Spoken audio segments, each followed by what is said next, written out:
अस्सलाम वालेकुम, मेरा नाम वकार अहमद है और आप मेरा चैनल देख रहे हैं सक्सेस फैक्ट्स। आज मैं आपसे बात करूंगा कौमें कामयाब क्यों होती हैं। मुख्तलिफ ममालिक में मुख्तलिफ हवाले से ये रिसर्च होती रहती है जिसमें मुख्तलिफ चीज़ों को ऑब्ज़र्व किया जाता है, जिसके बाद बताया जाता है कि कौमों को कामयाब क्या चीज़ करती है। इसी हवाले से एक रिसर्च मेरी नज़र से गुजरी जो आज आपके साथ शेयर करती है। सबसे पहली चीज़ जो किसी कौम को कामयाब करती है वो है उसकी अखलाकियात, उसके मामलात। जैसे हज़रत उमर फ़ारूक का एक कौल है ना कि कौम अपनी सोमो सलात से नहीं अपने मामलात से पहचानी जाती है। सबसे पहली चीज़ हो गई उस कौम के मामलात। दूसरा, उस कौम की ईमानदारी, वो अपने कामों में ईमानदार कितनी है।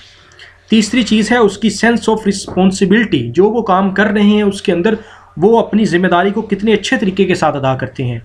चौथी चीज़ है रिस्पेक्ट फॉर लॉ, जो भी उस मुल्क का कानून है उसकी दिल के साथ इज़्ज़त करना, उसको इम्प्लीमेंट करना, उसके ऊपर एलिगेशन या सवाल ना उठाना गैर ज़रूरी और बगैर तनकीद के।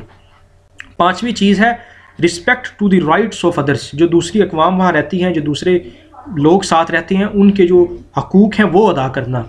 छठी चीज़ है अपने काम के साथ उनकी मोहब्बत, वर्किंग फॉर लव।